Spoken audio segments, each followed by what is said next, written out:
థ్రాంబోస్ టిమరాయిడ్స్ అంటే ఏంటి, వాటికి ట్రీట్మెంట్ ఏంటి? This is doctor Sushma Peruri, colorectal surgeon. So జనరల్గా మోషన్ వచ్చే వేలో అందరికీ చిన్న చిన్న వెయిన్స్ లాగా ఉంటాయన్నమాట. సో ఆ వెయిన్స్ పెద్దగా అయ్యి కిందకి ప్రొలాప్స్ అయితే వాటిని హిమరాయిడ్స్ అంటాం.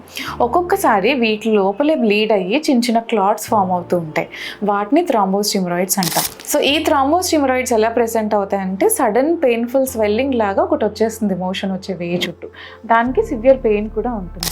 సో జనరల్గా ఈ స్వెల్లింగ్ చిన్నగానే ఉంది, క్లాట్ చిన్నదే అంటే మనం with medications and lifestyle changes wait and watch చేస్తాం. లేదు ఒక్కొక్కసారి కొంతమందికి పెద్ద పెద్ద క్లాట్స్ ఫామ్ అయ్యి బయటికి ప్రొలాప్స్ అయిపోతాయి, అలాంటి వాళ్ళకి సర్జికల్ మేనేజ్మెంట్ చేయాలి.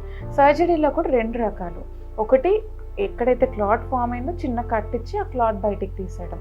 నెక్స్ట్ థింగ్ ఏంటంటే కంప్లీట్ హిమరాయిడ్ని క్లియర్ చేయడం. జనరల్గా క్లాట్ ఒక్కటి తీసేస్తే అక్కడ హిమరాయిడ్ అనేది అక్కడే ఉంటుంది కాబట్టి అక్కడ మళ్ళీ బ్లీడ్ అయ్యి మళ్ళీ క్లాట్ ఫామ్ అయ్యే ఛాన్స్ ఉంటుంది. దాన్ని థ్రాంబెక్టమీ అంటాం ఆ ప్రొసీజర్ని.